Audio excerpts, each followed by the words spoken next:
Hi, hello, and welcome to Mathematical 360.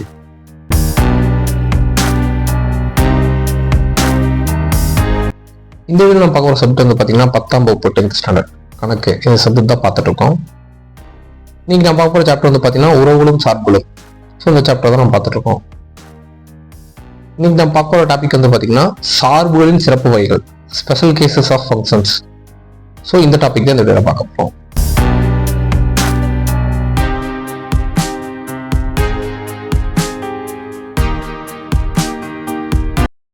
சார்புகளின் சிறப்பு வகைகள், ஸ்பெஷல் கேஸ் ஆஃப் ஃபங்க்ஷன்ஸ். மாறிலி சார்பு ஃபர்ஸ்ட் ஒன் வந்து பார்த்தீங்கன்னா மாறிலி சார்பு, செகண்ட் வந்து பார்த்தீங்கன்னா சமணி சார்பு, தேர்ட் ஒன் பார்த்தீங்கன்னா மெய்மதிப்பு சார்பு. ஸோ இந்த மூணு சார்பையும் டீட்டெயிலாக வர ஸ்லைடில் ஒவ்வொன்றா எக்ஸ்பிளைன் பண்ணி காட்டுறேன்.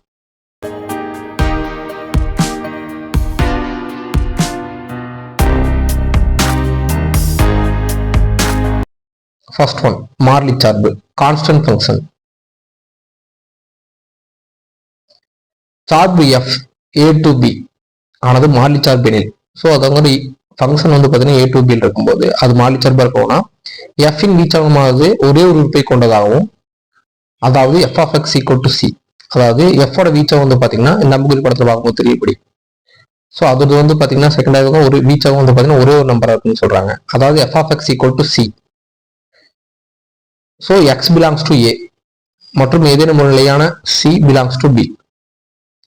அதாவது வந்து பார்த்தீங்கன்னா இந்த எக்ஸோட வேல்யூஸ் f of x வந்து பார்த்தீங்கன்னா எக்ஸோட வேல்யூஸ் எல்லாமே belongs to a ல இருக்கணும். அதே மாதிரி c belongs to b, அதாவது b கணத்துக்கு belongs இருக்கணும். இப்போ வந்து பார்த்தீங்கன்னா விளக்கம். ஸோ விளக்கம் பார்க்கும்போது இன்னும் ஒரு பெட்டரா புரியும். ஸோ விளக்கத்துல ஃபர்ஸ்ட் டயக்ராம், அதாவது வந்து பார்த்தீங்கன்னா ஏங்க இருக்கணும் பிங்க இருக்கணும் அவங்க சொல்லியிருக்காங்களா ஃபங்க்ஷன்ல. ஸோ இந்த ஃபங்க்ஷன், ஸோ அது மாறிலி சார்பா இருக்கணும்னா f இன் வீச்சகமானது, அதாவது வீச்சகம்னு பார்த்தீங்கன்னா இந்த ஃபங்க்ஷனோட வீச்சகம்னு பார்த்தீங்கன்னா இதுதான். ஸோ அந்த வீச்சகம் வந்து பார்த்தீங்கன்னா ஒரே உறுப்பை கொண்டிருக்கும். இங்க போட்டிருக்காங்க பார்த்தீங்கன்னா ABCDக்கு எல்லாத்துக்குமே வந்து பார்த்தீங்கன்னா ஒரே ஒரு நிழலோடு தான் இருக்கு. ஸோ இந்த ஒரே ஒரு நிழல் இருக்குது 3 மட்டும் தான் இருக்கு. ஸோ அந்த மாதிரி இருந்தால் அது மாறிலி சார்பு அப்படின்னு சொல்லி சொல்றாங்க. ஸோ இப்போ எக்ஸ்பிளைன் பண்ணா படத்திலிருந்து A ஈக்குவல் டு ஏங்கிறக்கான ABCD, பிங்கிறக்கான 1 2 3 மற்றும் f of A,3 B,3 C,3 D,3, அதாவது வரிசையோட எலிமெண்ட்ஸ் இருக்காங்க. இதை f of x equal to 3, x equal to belongs to a என்ன எழுதலாம். ஸோ இப்படி இருக்கிற வேர்டிங் வந்து பார்த்தீங்கன்னா நம்ம சிம்பிளா இந்த மாதிரி மென்ஷன் பண்ணி எழுதலாம். ஓகேவா. ஸோ மேலும் f இன் வீச்சகம் f of f equal to 3. So அதோட வீச்சகம் 3 தான். ஏன்னா வந்து பார்த்தீங்கன்னா இங்க நெல் ஒரே ஒரு நம்பர் தான் இருக்கு. அதனால f of 3 equal to 3 தான். எனவே f ஆனது ஒரு மாறிலி சார்பு ஆகும். ஸோ இந்த மாதிரி வர ஒவ்வொரு சார்பும் மாறிலி சார்புன்னு சொல்றாங்க.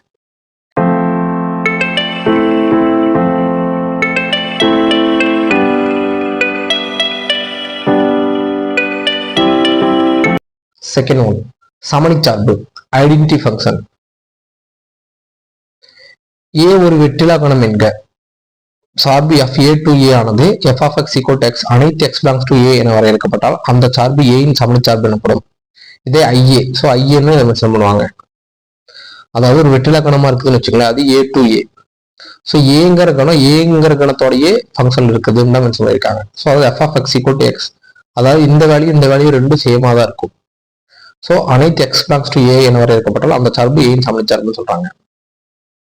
ஸோ இப்போ இந்த அம்புகுறி படத்தை பார்த்தீங்கன்னா புரியும். அதாவது ஏங்கிற சார்பு பிங்கிறது. ஓகேங்களா.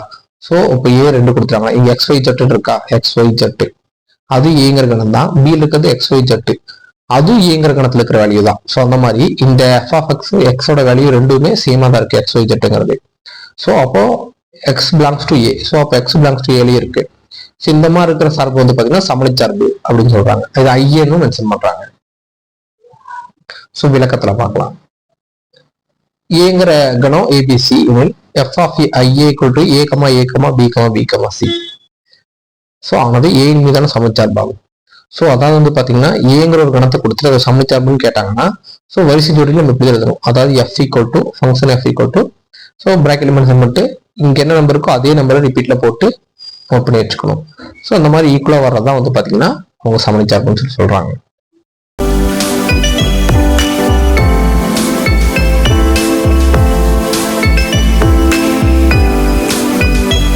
தேர்ட் ஒன் மெய்மதிப்பு சார்பு, ரியல் வேல்யூட் ஃபங்க்ஷன்.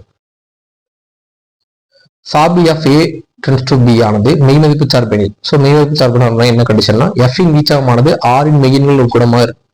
ஸோ அதாவது f of A equal to உட்குணம் சிம்பிள் போட்டு ஸோ ஆரா இருக்கணும்னு சொல்றாங்க. இங்க எஃப் ஆஃப் ஏவும் உட்குணமா இருக்கும்னு சொல்றாங்க. அதாவது பார்த்தீங்கன்னா மெய்மதிப்பு சார்பு என்னன்னா ரியல் நம்பர்ஸ், அதாவது ரியல் நம்பர்ஸ் என்னன்னு தெரியும், மெய்யெண்கள். ஸோ அதாவது எஃப்இன் வீச்சகம் இப்போ நம்புக்குறி படத்துல வந்து பாத்தீங்கன்னா இங்க இருக்கிற வேல்யூஸ் தான் வீச்சகம். அதாவது இங்க எது எதோட ஃபங்க்ஷன் இருக்கோ அந்த நம்பர்ஸ் மட்டும் தான் வீச்சகம். அந்த வீச்சகம் வந்து பாத்தீங்கன்னா ரியல் நம்பர்ஸா இருக்கணும், ரியல் நம்பர்ஸா இருக்கணும், மெய்யெண்களா இருக்கணும். அந்த மெய்யெண்களோட உட்குணமா வந்துச்சுன்னா அந்த சார்பு மெய்மதிப்பு சார்புன்னு சொல்றாங்க. அதாவது என்னன்னா ரியல் நம்பர்ஸா எது வீச்சகம் இருக்கோ அது எல்லா சார்பும் மெய்மதிப்பு சார்புன்னு சொல்றாங்க.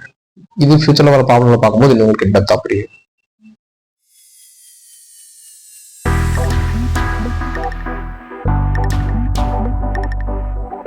ஒரு எடுத்துக்காட்டு கணக்கு.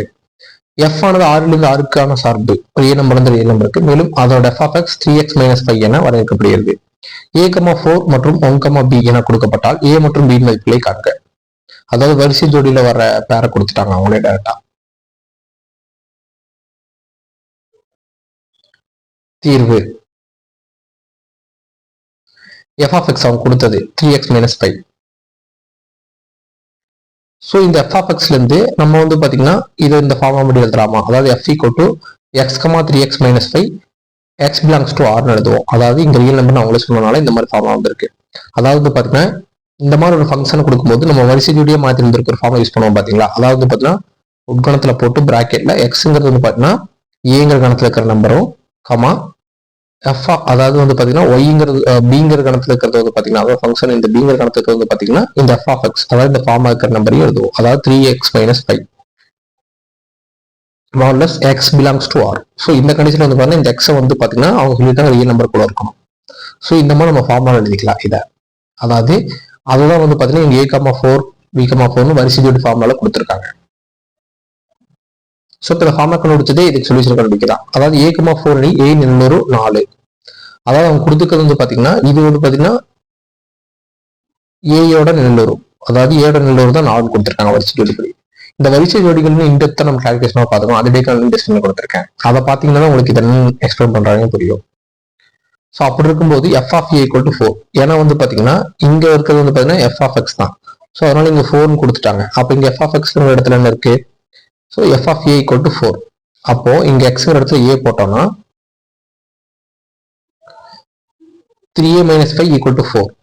ஓகேவா. ஸோ இப்போ இந்த நம்ம வரிசை ஜோடியில் கொடுத்துருக்கிறது ஃபார்முலாக்கு ஈக்குவல் படிக்கிறோம். அதாவது பாத்தீங்கன்னா இந்த ஃபார்முலா அப்படி வந்து பாத்தீங்கன்னா 3x - 5 வந்து பாத்தீங்கன்னா இந்த இடத்துல 4 இருக்கு பாத்தீங்களா, அதோட ஈக்குவல் பண்ணியிருக்கோம். ஸோ அதனால 3a - 5 ஈக்குவல் டு 4. இதை சிம்பிள் பண்ணும்போது a ஈக்குவல் டு 3. ஸோ இப்போ இதோட முன்னூறு வந்து பாத்தீங்கன்னா a, 4ல ஏயோட வேல்யூ வந்து பாத்தீங்கன்னா 3. இதே மாதிரி 1, b கொடுத்துருக்காங்க. அதே மாதிரி 1, b இன் நிழலுரு, அதாவது வந்து பாத்தீங்கன்னா 1 நிழலுரு வந்து பாத்தீங்கன்னா b கொடுத்துருக்காங்க.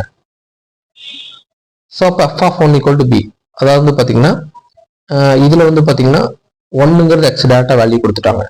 ஓகேங்களா. ஆனால் நமக்கு பிங்கிற வேல்யூ தான் வேணும். அப்போ பிங்கிற வேல்யூ என்ன, f of B equal to 1.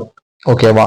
அப்போ இப்போ f of x equal to formula equal to பின்னு கொடுத்துட்டாங்க. அதாவது எஃப் ஆஃப் எக்ஸோட வேல்யூ தான் வந்து பாத்தீங்கன்னா இந்த செகண்ட் இருக்கிறது தான் வந்து பாத்தீங்கன்னா பி. ஸோ அப்போ அது வேல்யூ பின்னு வச்சிட்டோம். ஸோ இப்போ எஃப் ஆஃப் 1 இதுக்கு எடுத்தோம்னா இங்க 1, அதாவது இங்க எக்ஸுங்கிற வேல்யூ என்ன கொடுத்துருக்காங்க 1. ஆனால் நம்ம எஃப் ஆஃப் எக்ஸ்ல என்ன பண்றோம், அதனால எஃப் ஆஃப் 1 எடுத்துருக்காங்க. ஸோ இப்போ என்ன ஒன்று f of 1 equal to 3 × 1 - 5 equal to B. இதை சிம்பிள் பண்ணீங்கன்னா பியோட வேல்யூ வந்து பாத்தீங்கன்னா -2.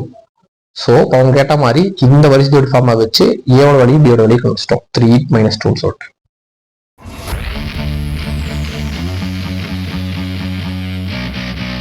நெக்ஸ்ட் வீடியோல வந்து பாத்தீங்கன்னா இடைவெளிகளை கொண்ட சார்புகள் சார்ந்த கணக்குகளை பார்க்கலாம். தேங்க்ஸ் ஃபார் வாட்சிங்.